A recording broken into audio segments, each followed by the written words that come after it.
ആയുർവേദമന ഗ്രൂപ്പിന്റെ മലമ്പുഴയിൽ ആരംഭിക്കുന്ന കാരവൻ പാർക്കിന്റെ ഉദ്ഘാടനം ഫെബ്രുവരി 17-ന് നടക്കുമെന്ന് മാനേജ്മെന്റ് പ്രതിനിധികൾ വാർത്താസമ്മേളനത്തിൽ പറഞ്ഞു. 17-ാം തീയതി വൈകിട്ട് 3:30-ന് Kava eco camp and caravan പാർക്കിലാണ് പരിപാടിയെന്ന് മാനേജിംഗ് ഡയറക്ടർ സജീവ് കുറുപ്പ് പറഞ്ഞു. പ്രകൃതി രമണീയമായ മലമ്പുഴയിൽ കാരവൻ പാർക്ക് വരുന്നതോടെ വിനോദസഞ്ചാരികൾക്കതൊരു പുത്തൻ അനുഭവമായിരിക്കും. വിനോദസഞ്ചാര മേഖലയ്ക്ക് പുത്തൻ ഉണർവ് ഇതിലൂടെ ലഭ്യമാകുമെന്നും സജീവ് കുമാർ വ്യക്തമാക്കി.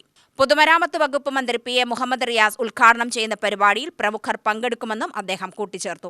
ഹോമിയോപ്പതിക് മാനേജ്മെന്റ് പെർസ്പെക്റ്റീവ് എന്തൊക്കെയാണെന്നും നമുക്ക് അതിന്റെ ബേസിക് തൊട്ട് എന്തൊക്കെ കാര്യങ്ങൾ ഹോമിയോപ്പതിയിലൂടെ ചെയ്യാം എന്നുള്ളതിനെ കുറിച്ചാണ് മെയിനായിട്ട് ഈ വിഷയത്തിൽ അവതരിപ്പിക്കുന്നത്.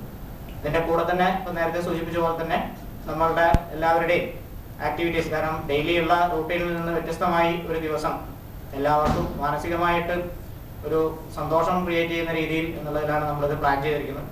ഇതിന്റെ ഓർഗനൈസിംഗിന് സ്റ്റേറ്റ് കമ്മിറ്റി തൊട്ട് എല്ലാവരുടെയും സപ്പോർട്ടോടുകൂടെ നമ്മൾ ഇറക്കുന്ന മാഗസിൻ, അതുപോലെ തന്നെ അതുമായിട്ട് റിലേറ്റ് ചെയ്തിട്ടുള്ള ബാക്കി എല്ലാ ഇവന്റ്സും നാളെ ഇങ്ങനെയുള്ള കാര്യങ്ങളാണ് നമ്മളവിടെ ഓർഗനൈസ് ചെയ്തിട്ടുള്ളത്.